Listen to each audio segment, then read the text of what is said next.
அலைக்கும் வரமத்துல்லாஹி வபரகாத்துஹு. எனக்கு 2 கேள்வி இருக்குது. முதல் கேள்வி இவருக்கு சொன்னீங்கல்ல, அந்த அறிவிப்பாளர் தொடர் சரியா இருந்தாலும் குரானோட மோதுனாக்கா நாங்க ஏத்துக்க மாட்டோம்னு சொன்னீங்க.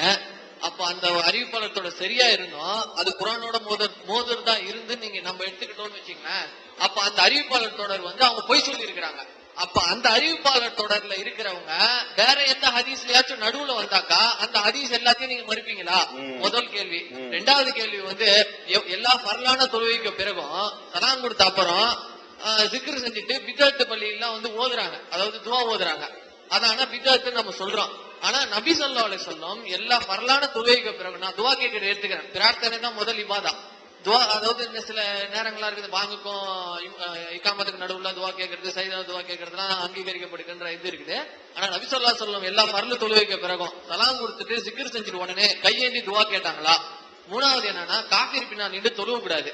ஆனா ஒரு சுன்னத்தை பேணக்கூடிய ஒரு தௌஹீத் பள்ளியில நான் தொழுதுட்டு இருக்கிறேன்.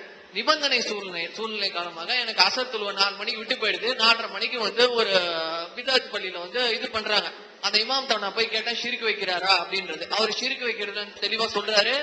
அவர் நியத்தம் அப்படி இல்லாம இருக்குது. ஆனா எனக்கு ஜமாத்து கிடைக்கணும்ன்றதுக்கு நான் அவர் பின்னால தொழுறேன். ஆனா ஒரு கூட்டமே என்ன சொல்றாங்கன்னா, அவர் பின்னாலே தொழுவ கூடாதுன்றாங்க. அது பிதாத்து பள்ளி இருக்கிறதுனால நீங்க தொழுவ கூடாது, அவர் பின்னாலே தொழுவ கூடாதுன்றாங்க. ஒண்ணு என்னன்னா, பாபர் மசூதி, இதை தொடர்ந்து வர கேள்வி. பாபர் மசூதி தௌஹீத் அடிப்படையில் உள்ள பள்ளி கிடையாது, பிதாத் செஞ்சுட்டு இருந்த பள்ளி தான்.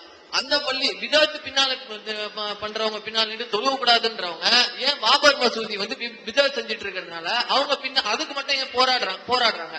அதாவது அவர் கேட்கிற ஒரு கேள்வியுமே தனித்தனியா எடுத்துக்குவோம். முதலாவது, ஒரு ஹதீஸ் குர்ஆனுக்கு மாற்றமா இருக்குது. அதை சொல்ற ஆட்கள்லாம் நம்பிக்கையான ஆட்களா இருக்கிறாங்க. அப்ப அந்த ஹதீஸை தள்ளிட்டோம்னு சொன்னா அவங்க எல்லாரும் பொய்யராயிடுறாங்கல்ல, அவங்க இடம்பெற்ற எல்லாத்தையும் பொய்ன்னு சொல்லணும்ல, அப்படிங்கிற அவருடைய முதல் கேள்வி. அதாவது முதல்ல ஒருத்தர் பொய்யர்னு சொல்வதாக இருந்தா திட்டவட்டமா அது யாருன்னு தெரியணும். 7 அறிவிப்பாளர் வருவாங்க ஒரு ஹதீஸ்ல. ஒரு ஆள் சொல்ல மாட்டாரு, புகாரி அவருக்கு உஸ்தாது, அவருடைய உஸ்தாது, அவருடைய உஸ்தாதுன்ற சொல்ல வரைக்கும் போவோம். சில ஹதீஸ் 8 சங்கிலி வரும், சில பேருக்கு 6 பேர் வருவாங்க. அப்ப அதுல யாரோ ஒருவர் தவறா சொன்னவர் இருப்பாருன்னு தான் அதுல வறுமை தவிர, யாரோ ஒருத்தர் அதுல இப்ப இங்க இருக்குல்ல, யாரோ ஒரு திருடன் இருப்பாங்க, எல்லாரும் திருடன் சொல்ல முடியுமா? இங்க இருப்பதுல யாரோ ஒரு கெட்டால் இருக்கலாம்ல, யாரோ ஒரு ஆள் இருப்பார் என்பதுதான் அதுல தெளிவாகவே தவிர இன்ன ஆள் தான் பர்டிகுலர்னு உங்களுக்கு ஆகாது. அப்ப அந்த மாதிரி என்ன செய்யக்கூடாது, அந்த ஹதீஸ்ல நமக்கு தெரிஞ்ச வரைக்கும் வெளிப்படையா நல்லவர்னு தெரிகிறதா, அவர் கெட்டவர்னு சொல்வதற்கு ஆதாரம் கிடைக்கிற வரைக்கும் அவர் கெட்டவர்னு சொல்லிடக்கூடாது. இந்த செய்தி குர்ஆனுக்கு மாத்தமா இருக்குது. இது யாரோ ஒருத்தர் ராங்கு பண்ணிருக்காங்க, அந்த ராங்கு கூட பொய்யாத்தா இருக்கிற அவசியம் கிடையாது, புரிந்து கொள்வதில் தப்பா இருக்கலாம். அவர் அந்த சொன்னவர் ஏற்கனவே சொன்ன ஆள்கிட்ட கேட்கும் பொழுது அவர் ஒன்னு சொல்லியிருப்பாரு, இவர் வார்த்தையை விட்டுட்டு 2வது ஆள் அறிவிச்சிருப்பாரு. வேணும்னு சொன்னான்னு சொல்ல முடியாது. காது தப்பு செஞ்சிரும், கவனம் தப்பு செஞ்சிரும், பொய்யருங்கிற மாதிரியான ரெக்கார்டு தான் சொல்ல இயலாது. அதனால ஒரு அறிவிப்பா ஒரு ஹதீஸ் குர்ஆனுக்கு மாத்தமா இருந்தால் அதை சொல்லக்கூடிய ஆட்க நம்பகமானவர்கள் வெளிப்படையா தெரிஞ்சா அனைவரையும் நீங்க தள்ளவே முடியாது. அது ரூலே கிடையாது. அப்படி எந்த உலகத்தினுடைய நீதியிலையும் லாஜிக்கிலையும் கிடையவே கிடையாது. லாஜிக் என்னன்னு கேட்டா, ஒரு கூட்டத்தில் ஒரு சம்பவம் நடந்துருச்சுன்னு சொன்னா 50 பேரையும் குற்றவாளி ஆக்கிட மாட்டான். ஒரு நடந்திருக்கு, ஒரு கொலை நடந்திருக்கு, 8 பேர் தான் இருந்திருக்கீங்க, 8ல இன்னார்னு தெரிஞ்சாதான் அது குற்றவாளி ஆக்குவானே தவிர 8 பேரையும் நான் தள்ளி வச்சிருவோம் அப்படின்னு சொல்ல முடியாது. இது உலகத்திலையும் கடைபிடிக்க முடியாது, உலக நாட்டு சட்டங்கள்லையும் கிடையாது, எந்த லாஜிக்கலையும் கிடையாது. ஒண்ணும் அதுபோக அவங்க பொய் தான் சொன்னாங்கிற சொல்ல இயலாது. இந்த சாலிம் விஷயத்தை கூட என்ன பண்ணிருக்கலாம், தப்பா புரிஞ்சிருக்கலாம். ரசூலுல்லாஹ் ஒன்னு சொல்லி கொடுக்காதுன்னு சொல்லி கூட கொடுன்னு சொல்லியிருக்கலாம். ஒரு லாங்கு ஒரு சொல்லுதான், அது மாதிரிலாம் சிலதெல்லாம் நடந்திருக்கிறது. இந்த சகுனம் பார்க்கிற விஷயத்துல எல்லாம் பார்க்க கூடாது ரசூலுல்லாஹ் சொன்னாங்கன்னு ஒரு அறிவு, பார்க்க சொன்னாங்கன்னு வருது. அப்ப அதுல ஒரு சின்ன ஒரு வார்த்தை மிஸ்டேக்ல ஒருத்தர் தப்பா புரிஞ்சிருக்கலாம், இட்டுக்கட்டி சொன்னாங்கன்னு வராது. இட்டுக்கட்டி பொய் சொன்னாருன்னு சொன்னா யார் அவரு, என்ன இட்டு கட்டினாரு, அதுக்குரிய சாட்சி என்ன, அதை வச்சு சொல்லணுமே தவிர. இப்ப நான் ஒண்ணு உதாரணம் சொல்றேன். இங்க எல்லாரும் கூடி இருக்கிறோம், ஒரு 10 பவுன் செயின் ஒரு அம்மா போட்டிருந்தாங்க, அதை காணா. இப்ப இதுல யாரோ ஒருத்தன் அயோக்கியம் தானே, இதுல யாரோ ஒருத்தன் எடுத்துருக்கணும், வேற யாரும் இல்லையில. அப்ப அதனால இந்த 3 பேர் எங்க அங்கே இருக்கான்னு யாராவது சொல்லுவீங்களா? 3 பேர் இருக்கிறீங்க, ஒரு நகை போயிடுச்சு, இதை தவிர வெளியே ஆளு யாரும் கிடையாது, எல்லாத்தையும் போட்டாடு, படம் போட்டு விடு, இந்த இவ்வளவு பேரையும் உள்ள எடுக்காது, எங்கேயுமே இவ்வளவு பேரையும் கேர்ஃபுல்லா இருக்குன்னு யாராவது சொல்லுவாங்களா? நாம வெளிப்படையானதை கொண்டு தீர்ப்பளிக்கக்கூடியவர்களாக இருக்கிறோம். ஒரு மனிதனை வைத்துக் கொண்டு பர்டிகுலர் மனுஷனை சொல்ல முடியாது. கருத்தை ஏன் சொல்றோம்னா குர்ஆனுக்கு மாத்தமா இருக்கு, அவ்வளவுதான் ரூல். அவனை பத்தி அது எங்களுக்கு தெரியாது, அல்லாஹ் காட்டினா தான் செய்ய முடியும், யாருன்னு காட்டல. அதனால பொய் என்று அனைவரையும் சொல்வது வந்து அறியாமையில உள்ளது. அது உலகத்துல தான் சிரிப்பாங்க, நீங்க இதுக்கு சிரிச்சே இல்ல, நீங்க அதுக்கு தான் எல்லாம் சிரிப்பாங்க. இது போய் ரூலா சொன்னீங்கன்னு வைங்க, எல்லாரும் சிரிக்க ஆரம்பிச்சிருவான். அது ஒரு விளைக்கணும் ஒண்ணு.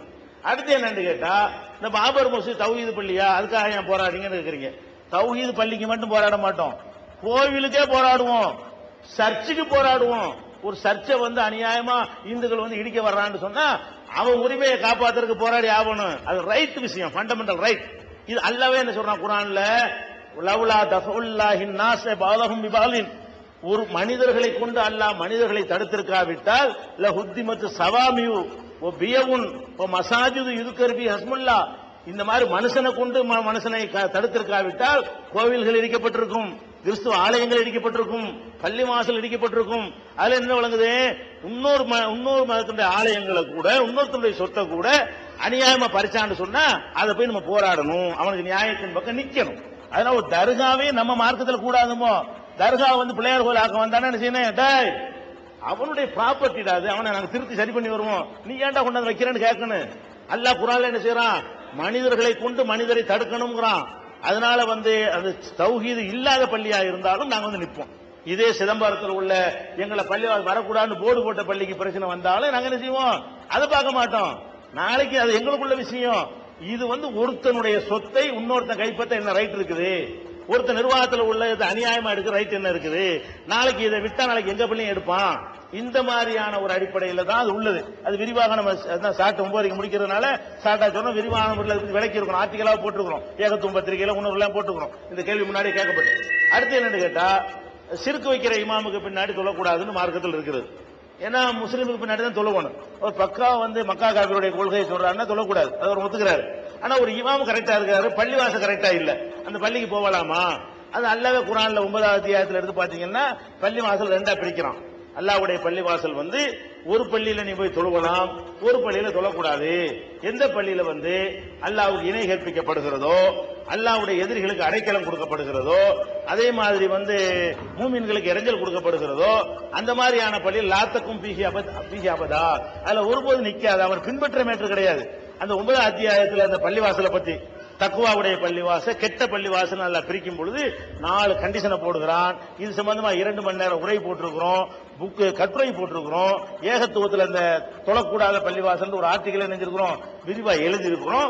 அதுல படிச்சு பள்ளிவாசல் வந்து வரதட்சணைக்கு இடம் கொடுக்குறான், மௌலுது பாத்தியா ஓரங்கிறான், மூமின்களை பிரிக்கிறான், நீ வரலாம் நீ வரக்கூடாதுன்னு போர்டு போடுறான். நீ என்னடா வரக்கூடாது, நானே வரமாட்டேனான்னு போயிடணும். அல்லாஹ் தான் சொந்தக்காரனா இருக்கணுமே தவிர அல்லாஹ்வுக்கு சொந்தமான பள்ளிவாசல் நீ வராது யாராவது சொல்வார்களே ஆனால், அதுல சிறுக்கு வைக்கிற காரியத்தை அரங்கேற்றுவார்களே ஆனால் அதை பள்ளிவாசல் அங்கீகரிக்காதீங்க. இது நீங்கள் நுழைவதற்கு தகுதியான லா தக்கும் பீஹி அபதா, அதுல ஒருபோதும் தொலைவே செய்யாதுன்னு நல்லா நினைச்சிடறான், திருக்குறளால சொல்லி காட்டிடுறான். அது விரிவாக விளக்கப்பட வேண்டிய விஷயம்.